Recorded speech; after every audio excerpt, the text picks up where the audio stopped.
Assalamualaikum warahmatullahi wabarakatuh.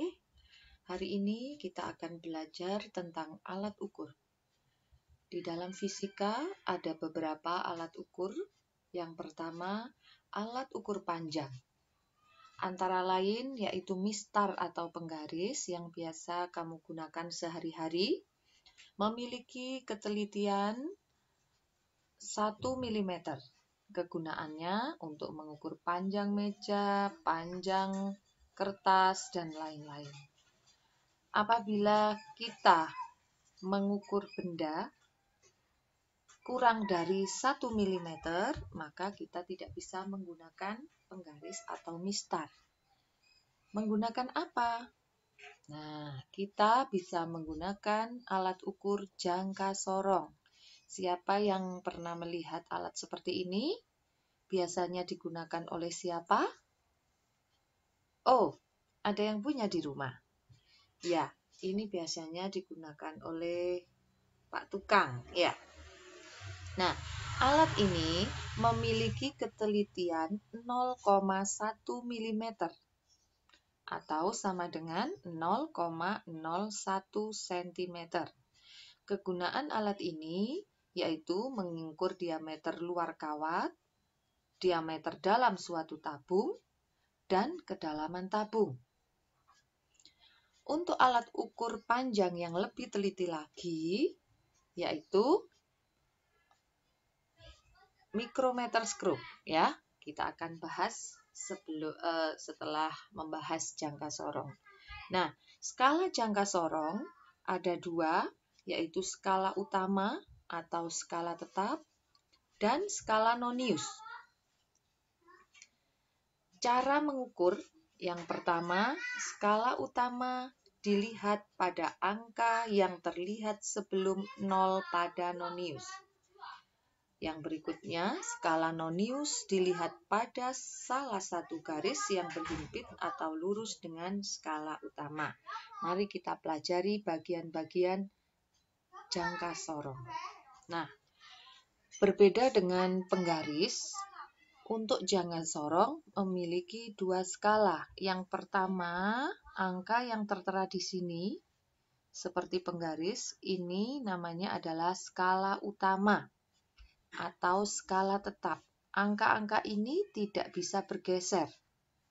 Sedangkan untuk skala yang ini, 1 sampai 10, ini adalah skala nonius.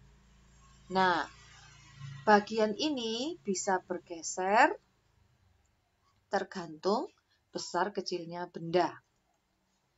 Bagaimana cara membacanya? Seperti yang tadi sudah saya sampaikan. Yang pertama, skala utama dulu yang dibaca.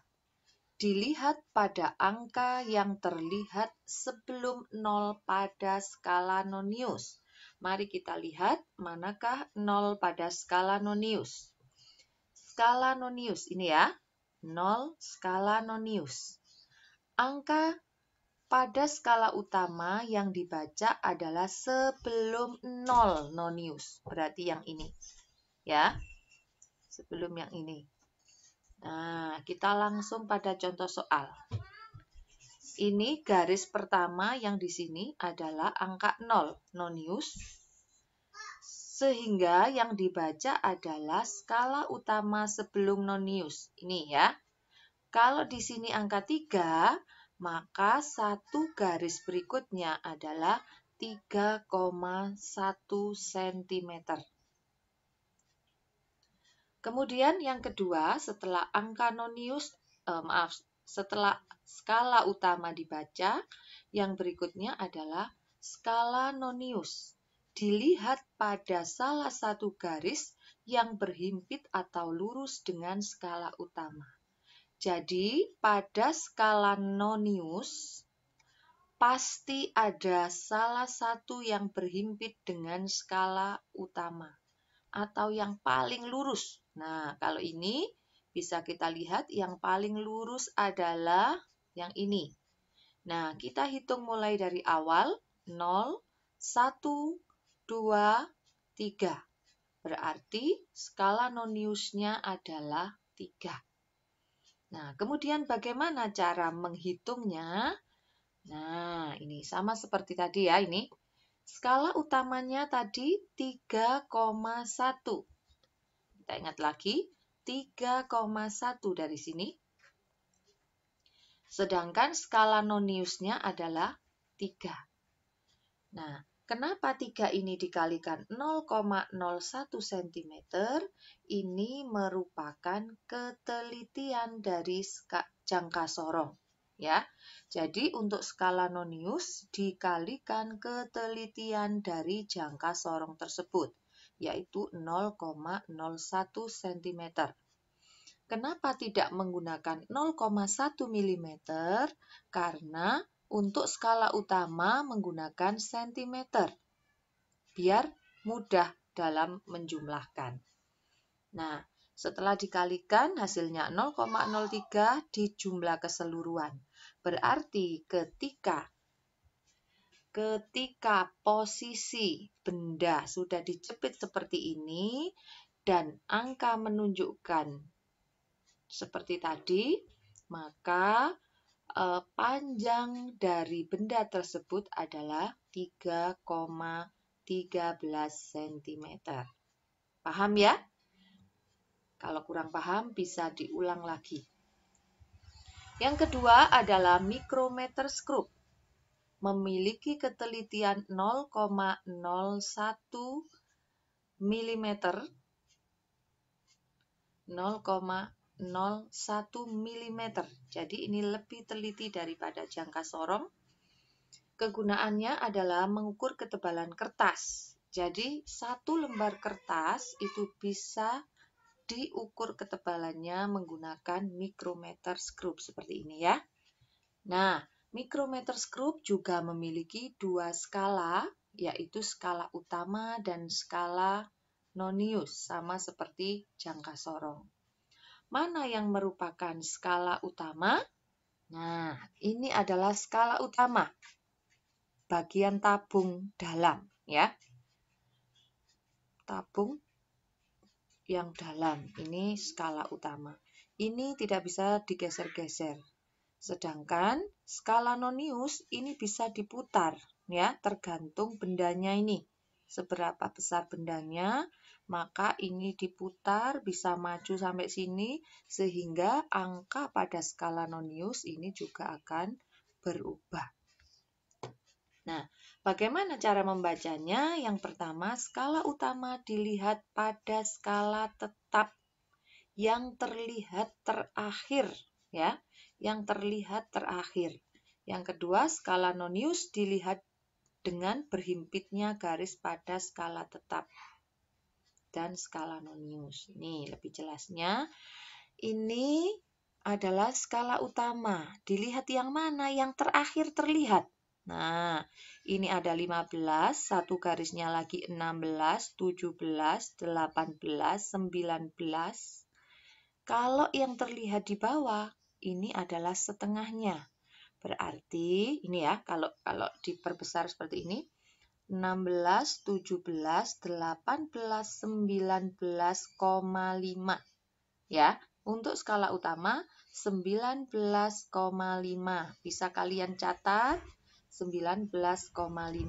Nah, skala noniusnya bagaimana? Skala noniusnya adalah dilihat yang berhimpit dengan garis ini.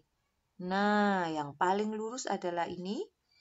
Berarti berapa ini? Setelah 10, 11, 12. Nah, ini adalah 12. Angkanya 12 untuk skala nonius. Nah, coba kita langsung pada latihan soal saja, seperti ini.